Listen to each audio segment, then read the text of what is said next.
Hola, ¿qué tal? Un cordial saludo de parte de la Asociación de Servicios de Capacitación Integral para el Desarrollo. Rodrigo Contero con ustedes nuevamente, dirigiéndome para hacer un análisis del programa Creando una Nueva China, iniciativa de la Televisión Pública de China. ¿Por qué nosotros estamos analizando estos capítulos? La gente se preguntará. Precisamente porque queremos que el Ecuador también pase por un proceso como el chino, es decir, que salga de la extrema pobreza y se convierta en una de las grandes potencias mundiales. China actualmente es la primera potencia comercial del planeta Tierra. Y para eso el día de hoy tenemos a un compañero, un invitado que nos va precisamente a analizar este capítulo, ¿no? El capítulo número 11 de la serie de 25 capítulos que hemos venido trabajando. Ustedes pueden ver los demás análisis en las redes de Facebook, tanto en @Rodrigo Contero Mejía como @SocaíndeEPS, asimismo en el canal de YouTube @SocaíndeEPS y también en TikTok Rodrigo_Contero. Entonces presento a nuestro invitado. Tenemos aquí al compañero Saik Cuero. Él es ingeniero agroindustrial. Actualmente está estudiando también una maestría en Derecho Público, ¿no? ¿Me puedes comentar, Saik, cuál era la maestría? ¿Cuál era el tema? ¿Cómo estás, Rodrigo? Un gusto estar en tu programa, definitivamente. Bueno, efectivamente soy ingeniero agroindustrial, esa es mi primera carrera. También tengo una carrera artesanal en gastronomía y considero pues que ya en este punto de la vida, a mis 32 años, soy un experto en alimentos. Soy un experto en alimentos que soñaba a los 3 años pues con estar metido en una cocina y me decían no porque te puedes quemar, y lloraba. Entonces yo dejé de lado el tema de derecho, que es uno de mis sueños también. Dios me permita vida para poder hacerlo, porque considero que el país necesita personas que puedan defender los derechos de todos, y opté por seguir una carrera en ciencias políticas, justamente para poder defender el tema de la soberanía alimentaria. Entonces esa es mi maestría en ciencias políticas. Correcto, sí, correcto, lo digo así. Qué bueno, Saik, bienvenido. Va por ahí, bienvenido. Bueno, ¿de qué se trata esta serie Creando una Nueva China? Pues más o menos aproximadamente por 1918 el Partido Comunista Chino fue creado en la República Democrática de China. En ese entonces estaba de presidente el señor Chiang Kai-shek, ¿no? Entonces el partido comenzó con un grupo de jóvenes que lo primero que hicieron fue traducir el manifiesto comunista del ruso al chino, y luego pues comenzar a evangelizar, es decir, generar un proceso educativo en el cual no solamente se entienda el contenido, sino también pues que se genere una doctrina, es decir, un cambio de costumbres, una ruptura de paradigmas y un camino a seguir. Ellos se manifestaron de manera pacífica en las calles, la mayor parte universitarios, jóvenes, porque era una confluencia de la juventud en aquella época, y tuvieron unas represiones fatales, incluso gente ahorcada. En ese sentido, pues ellos tuvieron el respaldo de la entonces Unión Soviética y formaron el Ejército Rojo y comenzaron a tener pues combates en los sectores rurales. Al poco tiempo de aquello comenzaron a tener éxito, y sin embargo pues hubo una invasión de Japón, del Imperio japonés. Esa invasión se tenía la aspiración Japón de que dure 3 meses, en donde puedan adueñarse de todo el territorio chino, aprovechando todas las situaciones que se venían, ¿no? La hambruna que se daba, los rezagos de la Primera Guerra Mundial. Entonces con toda esa coyuntura se dio la invasión, pero esa guerra duró durante largos 13 años. Entonces en ese proceso se hizo un pacto entre el Ejército Rojo del Partido Comunista Chino y el ejército regular de la República Democrática de China en ese entonces. Terminó la guerra, ya la mayor cantidad del territorio, la mayor parte del territorio chino ya no era de la República Democrática de China, sino de lo que posteriormente llegó a llamar como la República Popular Democrática de China. Y ese pequeño grupo de gente fue desplazado a Taiwán, donde se encuentran actualmente. Y en ese sentido nosotros hemos venido analizando todos los demás capítulos, ya vamos por el 11, cómo ha sido ese proceso, porque el Ecuador también ha tenido independencias, también ha tenido problemas, digamos, revueltas, revoluciones. Estamos hablando que con el expresidente Eloy Alfaro Delgado hubo 3 revoluciones, y así, ¿no? Hemos puesto a analizar por qué motivo el Ecuador no ha podido tener el mismo destino que China, y sin embargo China es lo que es ahora. Ellos rescataron sus tradiciones del confucianismo, ¿no? Son muy respetuosos de las tradiciones, de las costumbres, al respeto, la práctica de valores, la disciplina tiene que ser, digamos, férrea, la asignación de roles.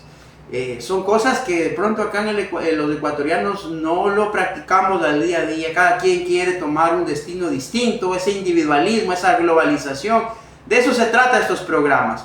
Entonces, en algún momento determinado ya China comenzó ya a industrializarse, comenzó a generar un análisis, una inversión pública desde el gobierno central, planificada, en donde el sector agroindustrial comenzó a desarrollarse de una manera sumamente ampliada. Se crearon más de 260.000 cooperativas con el desarrollo tecnológico, la inversión en tecnología, crearon satélites, comenzaron a hacer inversión en, digamos, las armas nucleares también, en la energía nuclear, mandaron también aeronautas al espacio. Entonces comenzó a desarrollarse esta situación, pero llega en algún momento en donde dentro de la misma organización política del Partido Comunista China comienzan a haber pugnas, como en todas partes, ¿no? Pero bueno, la diferencia es que acá en el Ecuador, ahora en las próximas elecciones, estamos hablando de 17 posibilidades para elegir. Allá tienen una. Entonces, si bien es cierto, a nivel de barrios, a nivel de sectores, a nivel de regiones, hacen sus elecciones, pero van sus delegados subiendo hasta a nivel nacional, generan una estructura piramidal, pero dentro de un mismo partido, un solo partido. Entonces, ese análisis es importante irlo haciendo. ¿Qué nos cuentas ahí sobre tu punto de vista? ¿Qué es lo que tú crees más relevante que pudiste observar de este capítulo? Y para irlo comparando con el Ecuador, ¿no? Sí, Rodrigo, considero que todo lo que has mencionado es sumamente importante. Justamente el contenido pues, que tú estás facilitando al público, a la audiencia, de una manera u otra, tiene un objetivo que es crear conciencia. La palabra dice, por falta de conocimiento perece mi pueblo. Entonces, y es ahí donde radica el problema, la falta de conocimiento. Es importante mencionar que todos los seres humanos necesitamos tener esa memoria histórica para saber de dónde viene todo. Pero también no podemos continuar con el tema de estancamiento, de mantenernos en ese desprecio, en esa apatía. Nosotros tenemos que ser visionarios, tenemos que tener una visión amplia para saber a dónde tenemos que llegar. Y ese es el mensaje que nos da China.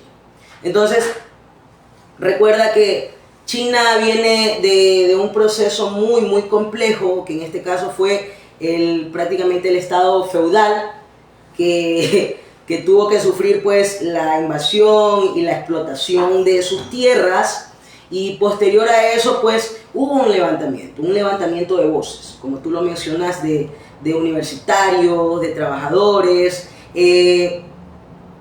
también de la gente del campo. Pero ¿por qué existe ese levantamiento? O sea, cuando nosotros hablamos de un estado feudal, hablamos de que ya están al límite de poder soportar el tipo de abuso que le daban, porque tú tenías que prácticamente entregar las tierras que toda la vida te han pertenecido a quienes te llegan a conquistar.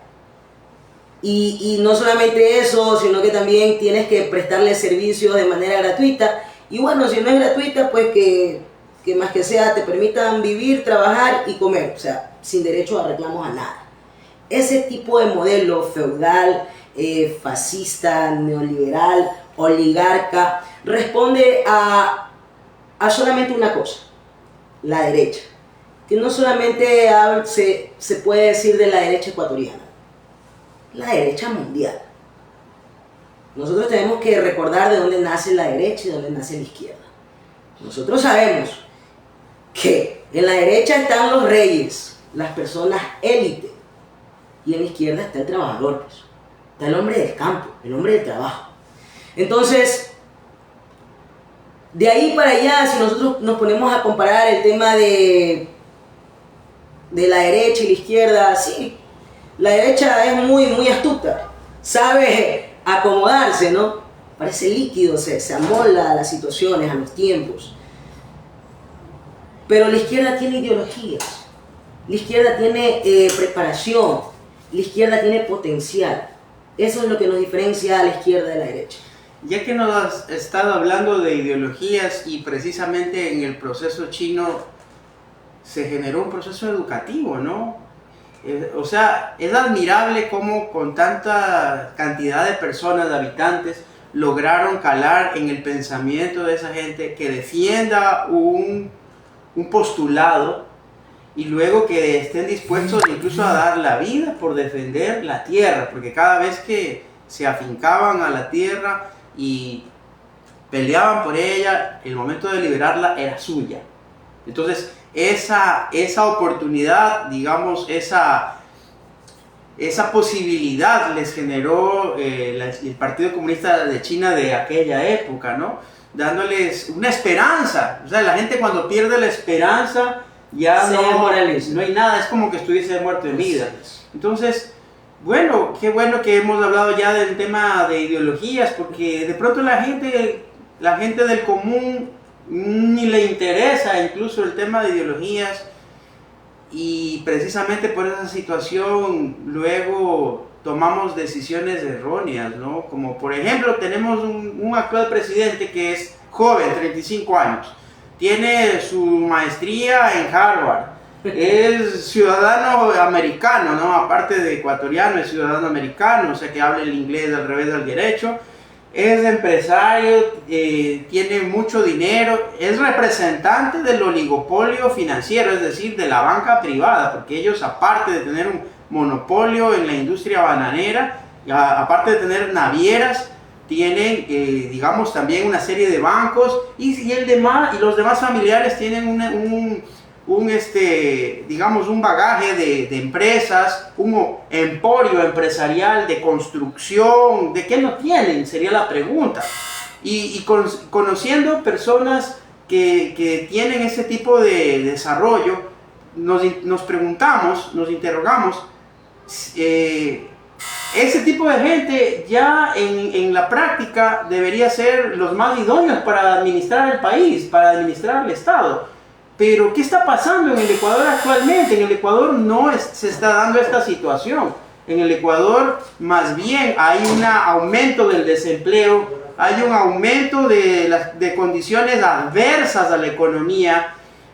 En el 2018 el ex ministro de Finanzas, economista de la Torre, dijo que se pagó ya la deuda externa con el Fondo Monetario Internacional y con los multilaterales, y que desde el 2018 hasta la presente fecha el incremento ha sido brutal, de tal manera que en estos momentos equivale al 52% de la deuda externa total ecuatoriana, y con China apenas del 8%. Significa que en aquel entonces, en el año 2017-2018, cuando dijeron que el gobierno de esa época nos estaba dejando endeudados hasta los dientes con China, era mentira.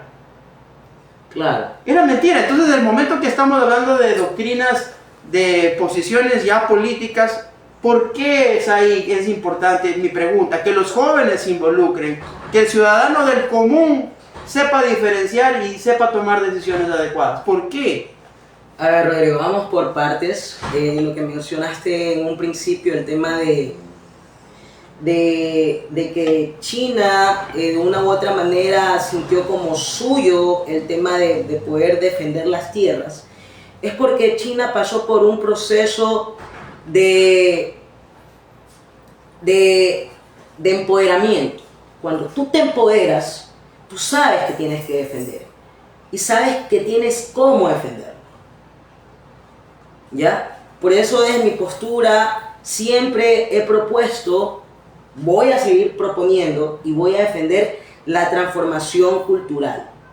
Ecuador necesita transformación cultural. La transformación cultural del proceso chino. Cuando nosotros hablamos de una transformación cultural, no hablamos solamente del arte. O sea, la cultura lo comprende absolutamente todo, pero eso no nace en aulas. ¿Ya? Eso no lo vas a encontrar en Harvard, no lo vas a encontrar en los institutos más costosos del planeta, eso lo consigues en casa, en el hogar. Eso es algo que se siembra y se cosecha en la casa.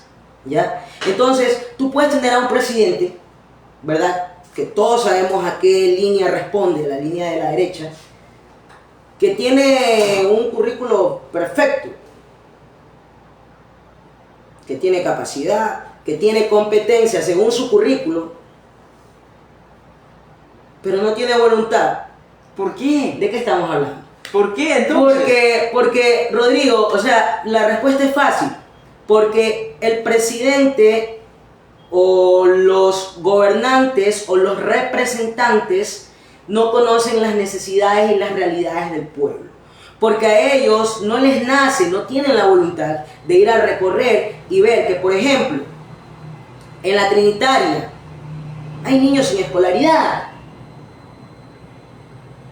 ¿Ya? A ellos no les interesa que si tú vas a retirarle o a quitarle la oportunidad de comerciar a un comerciante, ¿verdad? Si le retiras sus cositas, ese comerciante se queda con una mano atrás y la otra mano adelante. ¿Qué va a hacer? No. Es verdad, el comerciante, si está ejerciendo comercio, tiene que responder a la caja fiscal para no ser fraudulento. Claro. Y que esa caja fiscal se nutra y que vuelva esa plata a reinvertirse. Es correcto. Pero entonces, ¿cuál es la solución? Formalicemos, pues. Claro. Formalicemos a los comerciantes. Empecemos a organizar nuestra casita. ¿Ya? Empecemos a entender que nuestros recursos humanos, nuestros recursos económicos y nuestros recursos legales deben responder a las necesidades del pueblo. Y las necesidades del pueblo están registradas como derechos fundamentales de vida en la Constitución, que es la Carta Magna. ¿Ya? Tenemos cómo defender los intereses, las necesidades, el bienestar de todo el pueblo, si existiera voluntad. Voluntad por servir, voluntad por dar, voluntad por ayudar. Si empezáramos a sembrar bien, créeme que la cosecha fuese diferente. Entonces te pregunto algo. Si estamos hablando de cultura, y qué bien que tú hayas dado muy claramente la línea que primero que lo hizo China y que lo llevó a convertirse en la primera potencia mundial, y luego lo que nos hace falta en el Ecuador. Ese conjunto de costumbres y de cultura determina la identidad. ¿Qué pasa con el ecuatoriano con su identidad? Ahora mismo vemos que tenemos muchas falencias. La identidad también está dentro de la cultura. Cuando yo te hablo de cultura, te hablo de valores, de principios morales, espirituales. No enfocándome en una religión específica, porque considero que todas las religiones son respetables, pero todos creemos en un ser supremo, independientemente de cuál ser, ¿ya? Porque por algo estamos aquí. Y ese ser supremo pues merece el respeto que yo se lo estoy entregando. La identidad también forma parte de ese compendio llamado cultura, porque cuando tú te sientes identificado, cuando tú tienes identidad, sabes que si, por ejemplo, a mí me vienen a decir negro, yo no me voy a ofender. ¿Por qué me voy a ofender si me dicen negro? si soy negro, soy afro. Pero te digo algo, Said, hay un estudio que habla justamente sobre la definición de las personas.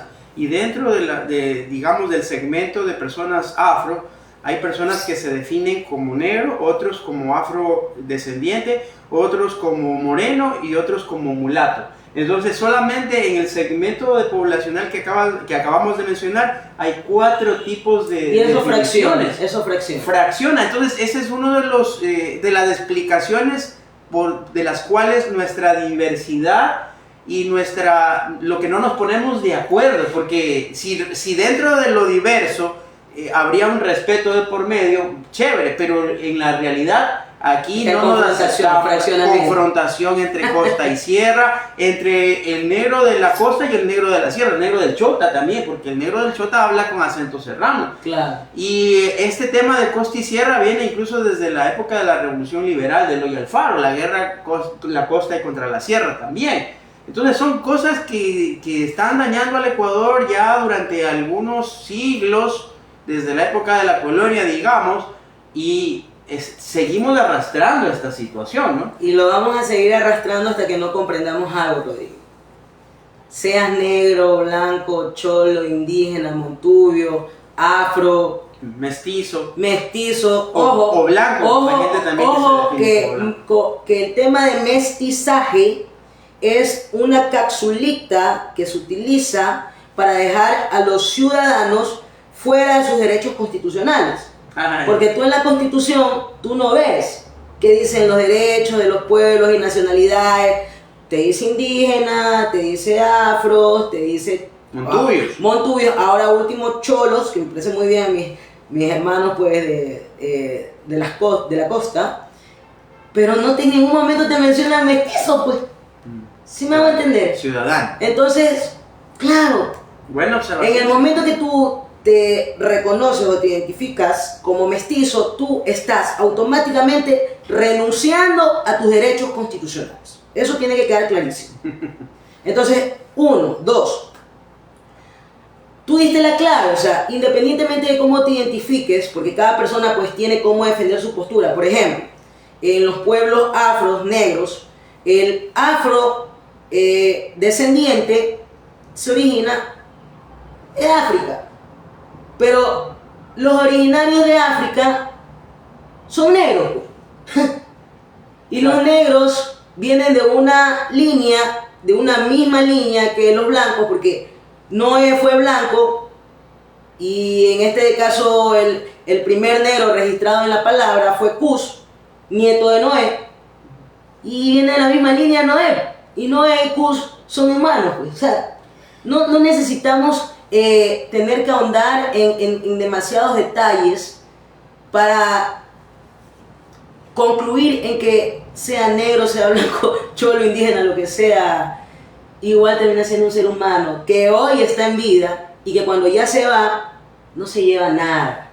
Mira cómo los prejuicios destruyen a las sociedades, pero ¿no? Por supuesto. Y cómo los prejuicios perjudican directamente a la identidad. Tal es el caso que la gente se identifica más con unas identidades del extranjero, si se habla en inglés mejor, con modas del extranjero más que modas nacionales. Es un punto muy importante. Y bueno, pues, entrando en materia de tu profesión también, Said, en el tema agroindustrial, porque vimos el proceso chino, el tema cultural, la revolución cultural china, ¿no? Se unificó, así es, ¿no? Luego de unos 30 años más o menos, aceptaron nuevamente retomar las tradiciones ancestrales que ellos habían prohibido, y el confucianismo además, ¿ya?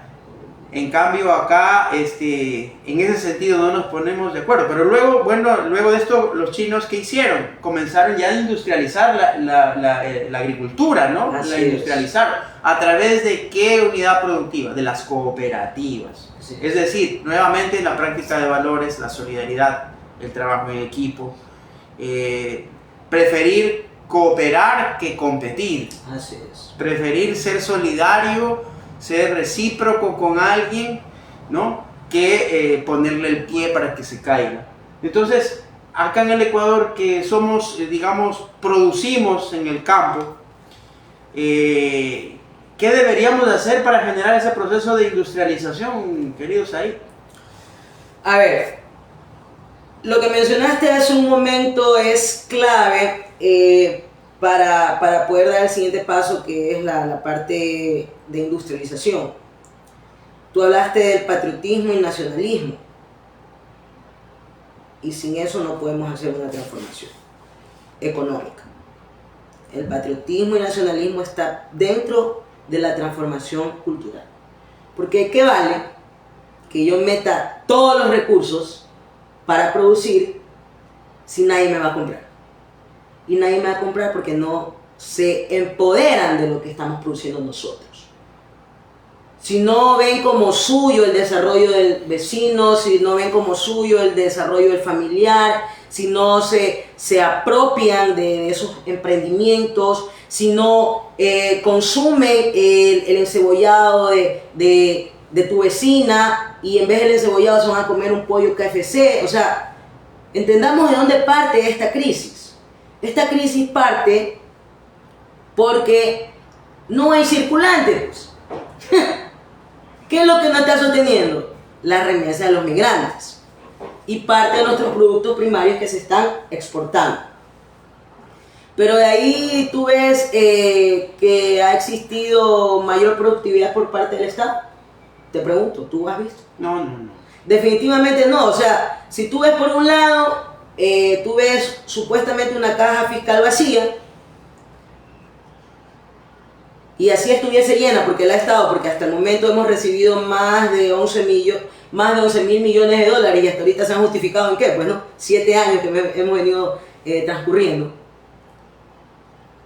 Entonces, si tú no empoderas a la gente va a seguir comprando el KFC en vez de comprar el encebollado de la vecina.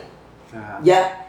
Cuando tú compras el KFC, ese dinero se va a un fondo que se lleva a resguardar en el extranjero, porque en el Ecuador no es plata segura.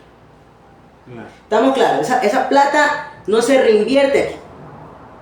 No hay flujo, la economía se asfixia. Hay mucho dinero que sale por divisa. Sale, pero no ingresa. Exacto. Entonces, ¿qué pasa? Tenemos empresarios que no son patriotas, porque no invierten aquí en la tecnología, aquí en el mismo país. Nuevamente recalcamos la necesidad de que exista una transformación cultural. Entonces, ¿qué pasa? Que cuando tú le vas a comprar el encebollado a tu vecina cobra por ese encebollado que está entregando, ¿verdad? Y paga a los proveedores que le fiaron, compra nuevamente, guarda para invertir y hacerse un nuevo localcito. ¿Ya? Claro. Tú puedes hablar de transformación cultural, ¿verdad? Y desde esa transformación cultural hablar de una transformación económica. Pero así, mira, así, nosotros tenemos para salir del problema en el que estamos, así. Si existiera voluntad y conocimientos, pero no los hay.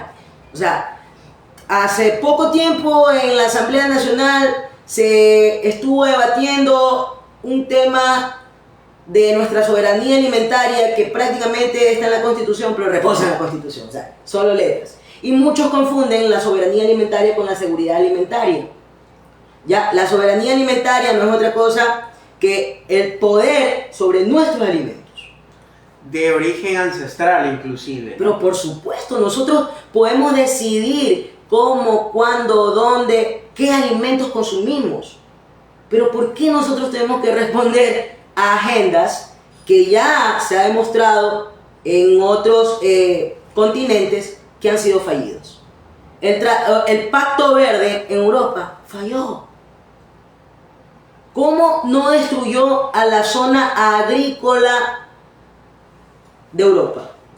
Y ese, me imagino que en otro programa pues hemos de tocar ese tema porque es muy importante. Pero desde la soberanía alimentaria nosotros podemos transformar al Ecuador económicamente. Rodrigo, lo podemos hacer y es fácil. Nosotros podríamos estar hablando de una red de alimentación que incluya producción primaria, transformación, distribución y comercialización. Porque a mí, ¿de qué me vale producir si la gente no sabe vender? Me estás hablando ya de un modelo económico que no ha sido implementado. Pero por supuesto que no. La Constitución de la República en el artículo 283 nos habla del modelo de la economía social y solidaria. Y ese modelo nos habla de dos cosas. Nos habla del proceso de producción de la economía que nos has hablado ahora, pero lo que no lo hacemos es el proceso de reproducción de la economía. ¿Qué es este proceso de reproducción de la economía? Es las condiciones inmateriales, es decir, lo que te genera la producción de una necesidad. Te genera satisfacción, te genera felicidad, te genera alivio, calidad, dignidad y prosperidad. Exacto. Entonces, cuando tú consumes o vas a comprar un producto, tú acaso solamente te basas en el valor del producto, en la calidad del producto, pero tú de pronto analizas la trazabilidad.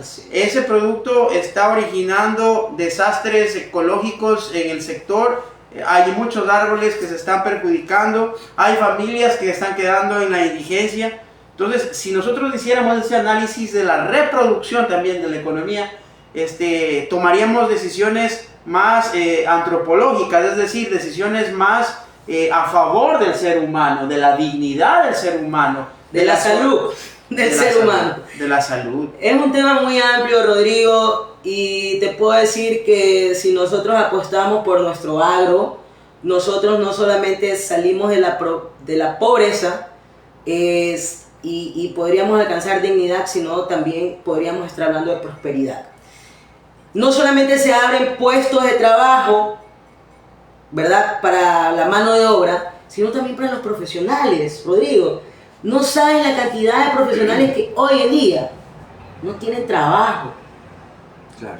Profesionales que están en la calle mendigando una posición de trabajo, que tienen capacidades y competencias pero extraordinarias, ¿ya?, que deberían estar en carteras del Estado, ¿verdad?, cuidando los recursos, administrando los recursos, aportando con ideas, transformando la situación actual del país. Pero no, esos puestos están siendo pues ocupados por personas que no tienen ni la capacidad, ni las competencias, ni la voluntad de servir. Esas personas que están en el poder no están ahí porque ellos quieren, están ahí porque nosotros votamos por ellos, porque nosotros los pusimos ahí. Entonces, tú terminas de comprender cuán importante es que exista la concientización de la gente. Y la única manera en que la gente va a concientizar es conociendo. No te puedes ir palpando, porque imagínate, ¿quién quisiera que a tu vecino le llegue una bala perdida? Porque a eso estamos expuestos todos, pues. La inseguridad. A mí me vienen a decir, no, a mí no me hablas de política. Y tú ves la apatía con la que habla la persona, y tú pues sabes, tú comprendes que es normal que esa persona se sienta así, porque es a donde nos quieren llevar. Nos quieren llevar a desmoralizarnos, nos quieren llevar a odiar, nos quieren llevar a confrontar, a fraccionar. Eso es un tema muy amplio, realmente responde a un plan macabro, que no es el momento para tocarlo, ¿no? Pero que en algún momento lo hemos de tocar. Recuerden, amigos, estamos en el programa Conversemos por el Desarrollo de la Asociación de Servicios de Capacitación Integral para el Desarrollo, ASOCAINDE. Estamos en este momento platicando de una manera amena con el ingeniero Saik Cuero. Bien, Saik, ya que hemos topado el tema político y nosotros nos basamos en el programa que sacó la televisión pública de China, que se llama Creando la Nueva China, estamos ya por el capítulo 11. Ellos, políticamente, su partido genera una planificación, la cual, luego de ser debatida en una asamblea del partido, es introducida al gobierno, ¿no? O sea, estamos hablando del partido político una cosa, el gobierno otra. Pero ya esas decisiones, luego de haber sido consensuadas, votadas, se van al gobierno, y en el gobierno son incluidas en una planificación, se asigna un presupuesto, se desconcentra esa situación los funcionarios públicos van a territorio, los universitarios se juntan en los proyectos también. Si eso sale de las líneas del partido político, pregunto yo, ¿cuál es la crisis? ¿Cuál es la razón de la crisis de los partidos políticos en el Ecuador? Que cuando llegan al poder, les presentaron un plan de gobierno, no lo cumplieron. ¿Por qué no lo cumplen? Y el ciudadano, ¿por qué no exige ese plan de gobierno por el cual votó? O definitivamente ni siquiera lo conoce. ¿Qué opinas tú, Saiga, al respecto? Tenemos que recordar que mientras no tengamos bases sólidas, si no existen bases sólidas, la estructura no va a ser fuerte. China, para poder ser lo que es hoy, tuvo que pasar muchos desafíos. Y mano dura. Uno de los desafíos fue ir incluso en contra de la voluntad y del pensamiento de ellos. Porque ellos dejaron de lado los clichés, el sectarismo, el subjetivismo. O sea, ellos mentalmente transformaron su pensamiento. ¿Ya? Y desde ahí se empieza a generar el cambio. Porque cuando tú cambias de mentalidad, tú puedes expandir, tu visión es más clara y tiene mayor dimensión. Entonces, ¿qué pasa? Que ellos pusieron las bases, pues. La base de la cultura, de la educación, y lo otro es complementario. El tema de ir apostándole a la tecnología, el tema de ir apostándole a la industrialización es complementario. El fondo es la educación y la cultura. No podemos hablar de desarrollo, de mejoras, si no hablamos de educación y de cultura.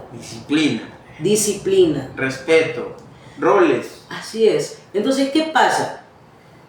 Que cuando tú vas a seleccionar a personas para que representen en los partidos, ¿de dónde los coges? ¿No lo coges de la sociedad? Claro. Si esa sociedad no está nutrida en valores, en principios morales, espirituales, ¿tú crees que va a ir arriba a representar? Claro. Para nada. No va a ir a representar simplemente porque no tiene cómo hacerlo. ¿Ya? Porque puede querer hacer muchas cosas, pero en el momento que le vengan a poner un maletín, ¿verdad? Claro. El valor del dinero va a pesar más que el valor humano. Entonces seguimos hablando de antivalores, la destrucción de la sociedad. Porque uno como ser humano, uno puede, quiere, pero no debe, pues. Si una persona tiene principios espirituales, sabe que lo que uno siembra aquí en la tierra, cosecha aquí en la tierra. Y que si uno roba, en cualquier momento, pues, le va a pasar eso a uno. Y tal vez ni a uno, porque lo vivamos chévere, ¿verdad? Pero esa herencia queda hasta la cuarta generación. ¿Ya? Lo que uno hace aquí, se cobra aquí. Entonces, hablamos de cuán importante es que los partidos apuesten, y es más, que el Estado le exija a los partidos que si quieren estar compitiendo, tienen que ser competitivos, pues. O sea, le piden a toda la población, ¿verdad? A toda la población que sean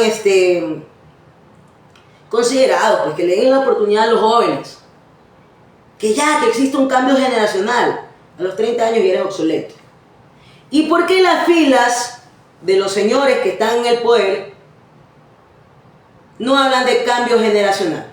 ¿Por qué tenemos a los mismos de siempre enquistados cuando no nos han dado respuestas, cuando no nos han dado soluciones, cuando no nos han dado propuestas, y nos tienen y mantienen en el mismo show de siempre? Para mantenernos distraídos, para mantenernos distanciados, para tenernos fraccionados. Divide y vencerás, ¿no? Todo el odio que siembras facilita la manipulación. ¿Cuál debería ser entonces el rol del partido político en esta sociedad? Considerando que justamente en China es del partido político en donde nace la democracia representativa hacia arriba, y esa democracia pues toma decisiones en beneficio del pueblo. ¿Qué debería ocurrir aquí en el Ecuador para que pase exactamente lo mismo? Tendríamos que tener escuelas políticas, tendríamos que tener centros de capacitación, porque una persona que va a representar no tiene que saber solamente un tema, pues tiene que conocerlo todo, así sea poco, por cápsula, pero tiene que conocerlo todo, porque va a representar, pues. Y si tú quieres representar, tienes que defender, pues. Y si tú quieres defender, tienes que conocer. Si tú no conoces, no vas a defender. Sí. Entonces, ¿de qué estamos hablando? Así es. Entonces tiene que existir, pero como sabemos que los partidos no tienen esa voluntad, no tienen ese espíritu, no lo van a hacer. Y sumémosle también que los medios de comunicación tradicional, que aparte, ¿quiénes son dueños? La banca privada, ¿no? Son dueños de Coavisa, Teleamazonas, todos los medios tradicionales. ¿Ya? Ellos mandan un mensaje a la ciudadanía, y un mensaje de que lo que es política es sinónimo de corrupción y no participes. Entonces, algunas personas de partidos políticos dicen, los políticos, o sea, ellos no son políticos supuestamente, vienen a solucionar el tema de los deshonestos, de los políticos. Pero eso es una farsa, ¿no? Cómo se engaña a la sociedad, al pueblo, para que no participen, para que no se interesen, y al final del día viene cualquier sujeto, hijo de familia, pudiente, pero que no tiene ningún sentido, ninguna conciencia social para desarrollar a todo el Ecuador. Ningún tipo de valor moral. No es lo mismo administrar una empresa y que ellos ni siquiera lo administran, porque pagan al administrador para que lo administre. Entonces no es lo mismo, y además pues dejan, digamos, las arcas del Estado para seguirse beneficiando ellos, generando otros negocios más con dinero mal habido, porque ese dinero era para la inversión social, pero lo utilizan para sus bienes personales, ¿no? O sea, lo que hay que tener claro aquí es una cosa. Los medios de comunicación responden al dinero, porque realmente son una empresa, ¿ya? Ellos tienen que cobrar para poder igual alimentarse, poder desarrollar, y obviamente van a estar con el mejor postor, pues no. ¿Ya? Eso tenemos que tenerlo clarísimo. Que los medios aquí en Ecuador estén monopolizados es una cosa. Pero si nosotros tuviésemos gobiernos responsables que fortalezcan la democracia, sobre todo la democracia, que es el poder del pueblo sobre el pueblo, tuviésemos pues fortaleciendo medios de comunicación comunitarios que puedan transmitir información real, claro, que puedan ser la contraparte de los medios tradicionales, ¿ya? Y actualmente tenemos medios digitales, pero ¿dónde está el gobierno o los gobiernos que los están impulsando? ¿Dónde están las leyes que los respaldan para que ellos puedan tener un trabajo digno? ¿Dónde están? ¿Dónde están los señores asambleístas que tienen que estar representando esa facción? ¿Dónde están? Pues las leyes están, pero no se cumplen también, ¿no? Pero quienes tienen que exigir y defender los derechos de las facciones fueron elegidos también por el pueblo. Los administradores públicos. Entonces, el gobierno que ganó las elecciones en las urnas, el que eligió el pueblo en su mayoría para que nos administre, ¿no? Entonces, Rodrigo, no nos vayamos tan lejos, por favor.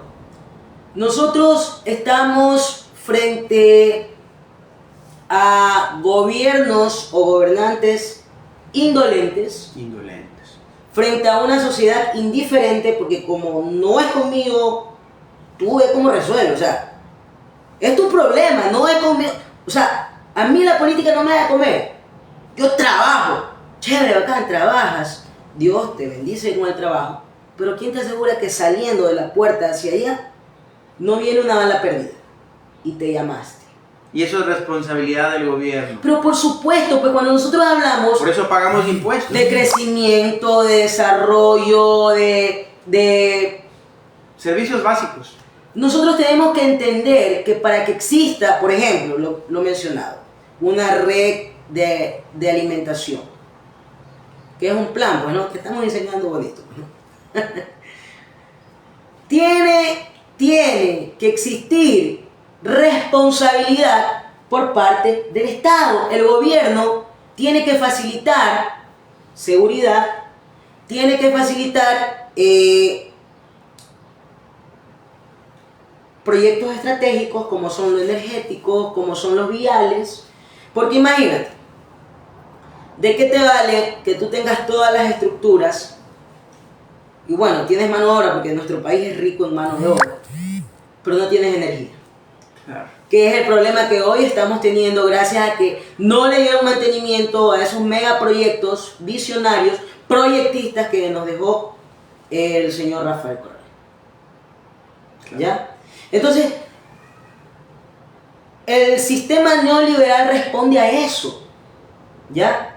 Responde a descontinuar o desmejorar para que exista una dependencia tecnológica, ¿no?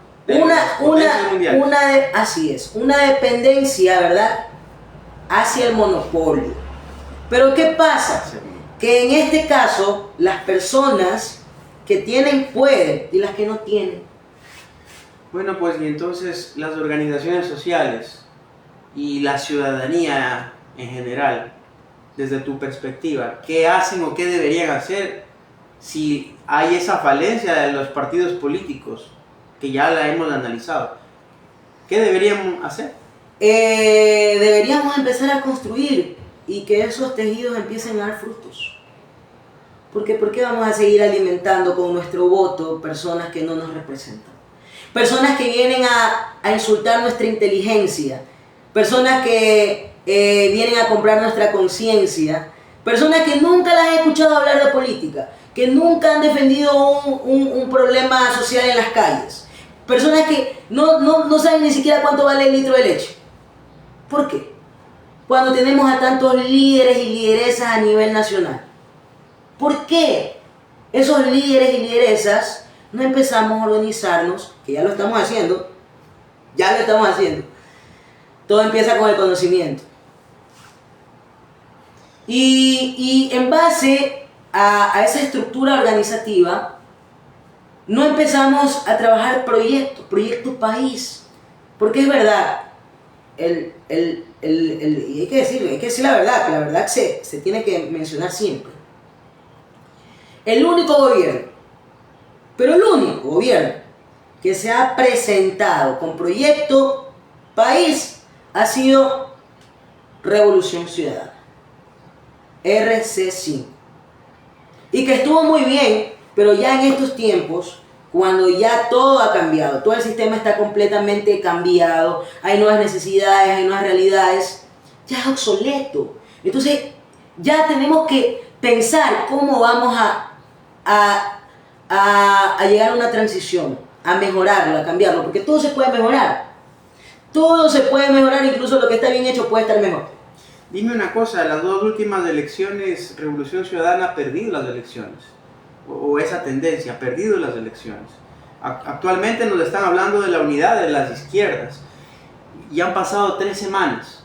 Hoy día concluye la 3ª semana, y esta semana que viene van a tomar decisiones si salen o no con la unidad. El Centro de Estudios de Geopolítica de Argentina nos habló de que bordea el 35%, el candidato, en este caso ya sabemos que es Luisa González, ¿no?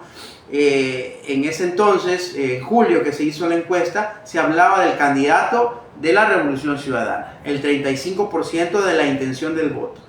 Y hablamos que Pachacuti tiene, que en este caso también ya se conoce el candidato, que es Leonidas Issa, bordea el 8% de la intención del voto. Una suma simple, ¿no? Estamos hablando del 43% del voto, sin considerar los porcentajes de las otras organizaciones políticas que también están sentadas en negociar y que aumentarían a eso unos 3 o 4 puntos más. Estamos hablando que estaríamos bordeando un 45, un 47% de intención del voto, que en una sola vuelta permitiría, si es que efectivamente se da la unidad de las izquierdas, que ese grupo social, esa tendencia ideológica llegue nuevamente al poder. Entonces, ¿qué opinas tú de esa posibilidad? Porque el no darse efectivamente nos daría una segunda vuelta, y en el caso de que no se logre nuevamente esa unidad en una segunda vuelta, la estrategia del status quo es el anticorreísmo, y el anticorreísmo ya ha vencido 2 veces las elecciones y nos encontramos en la crisis económico, político, social, de la destrucción del Estado, de la identidad y de la cultura y de los valores que estamos en este momento, ¿no? A ver, nuevamente voy a repetir lo que dije inicialmente, Rodrigo. No lo dije, pero es importante conocer la historia. Quien no conoce la historia, la repite. Nosotros venimos de un feriado bancario que prácticamente destruyó la economía del Ecuador. Y muchos hablan de la economía y dejan de lado la destrucción social y cultural que originó. ¿Ya?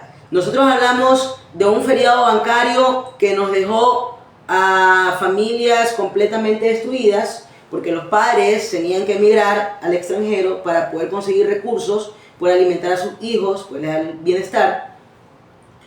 Y que en esa interés del padre de poder cubrir las necesidades del hijo, dejó pues al hijo, a la hija con los abuelos, con los tíos, que es verdad, son familia, los ama, pero no tienen la disciplina. No son los padres. No son los padres, y la palabra dice: en una mano el amor y en otra mano la vara. Entonces, ¿qué pasa? Que tú puedes amar mucho a tu sobrino, a tu nieto, pero no es lo mismo que los papás. Y recordemos que en ese tiempo, ya niñas de 12, 13 años, ya estaban pues embarazadas. Los niños... Y ahora son adultos. Los niños criando niños. Los jóvenes de 13, 14 años ingresaban pues a los Latin King, a los nietas. Y todavía seguimos sufriendo las consecuencias de ese feriado bancario, porque si tú te pones a tirar números, tú ves, observas, analizas cómo se llaman las bandas o las organizaciones. ¿No se llaman Ben 10? ¿Ben 10 de qué temporada es? ¿No es del 99, no es del 2000? Entonces, tú te das cuenta cuánto tiempo ha tenido que pasar para que pueda existir resultados de algo tan nefasto como fue el feriado bancario. Se habla de más de 8.000 millones de dólares que fueron direccionados para pagar el Estado las deudas de la banca privada, y de esa gente como Guillermo Lasso luego lo tuvimos de presidente de la República. Y no nos olvidemos de los muertos que originó el feriado bancario. O sea, y por ese tipo de personas damos nuestro voto, vendemos nuestra conciencia, porque nos dan 2 o 3 días de campaña, ¿verdad? Y con esos 2 o 3 días de campaña nos convencen, nos dan unas camisetitas con las que insultan nuestra inteligencia y prácticamente nos condenan a vivir 4 años en hambre, en miseria, en falta de oportunidades, que son los verdaderos enemigos de nosotros. Nuestros enemigos por último, nuestros enemigos no son la derecha. Nuestros enemigos son el hambre, la necesidad, la injusticia, la desigualdad, ¿ya? Y para que esto se genere, tiene que existir, pues, falta de conocimiento. Otra vez enfocamos la importancia de una transformación cultural. Claro. Tómate un vasito de agua, Said. Gracias, Roberto. Estamos en Conversemos por el Desarrollo. Ya en esta parte final le vamos a pedir a Said que nos dé un mensaje. De pronto, si él también quiere dar sus redes sociales, porque sabemos que Said, adicional a lo que ya nos ha comentado de su vida personal, de su vida profesional, él se dedica también a los temas de capacitación. Azocainde es una organización que genera procesos de capacitación, consultoría, desarrollo de proyectos. Si en esa línea están interesados, nos escriben por interno y nosotros muy gentilmente vamos a ofrecerles un servicio profesional también. Entonces, tu mensaje final y también esa cuñita, ¿no?, profesional tuya, Said. Gracias, Rodrigo. A ver, el mensaje final. No creo que sea el final. De este programa. De este programa, sí. De este programa. Porque nos vamos a ver, y sé que muy pronto, nos vamos a ver con el poder devolviéndolo al pueblo. Estoy seguro.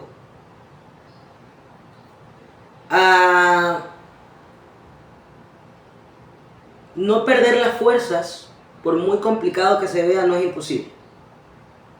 Para nosotros sí, pero para un ser supremo no. Salvador pudo, ¿por qué Ecuador no?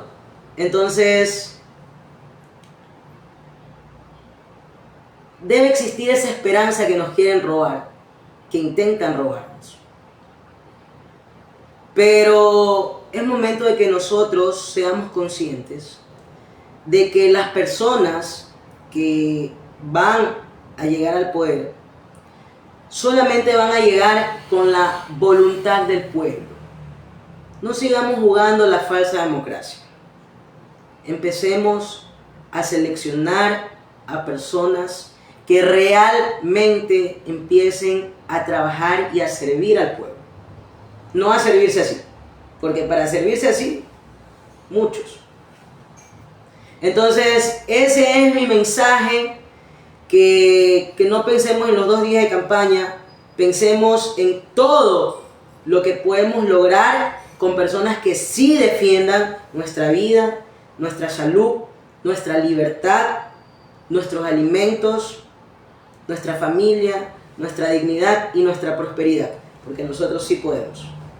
Eso, Rodrigo. Muy bien, muchas gracias. Para mí ha sido un placer. Muchísimas gracias. Bueno, nos despedimos, nos veremos en un próximo programa de Conversemos por el Desarrollo. En los comentarios podrán observar el link para que puedan ingresar y también tener la oportunidad de ver cada capítulo. Son 25 capítulos de esta serie creando la nueva China y por qué no también creando el nuevo Ecuador. Un abrazo, gracias.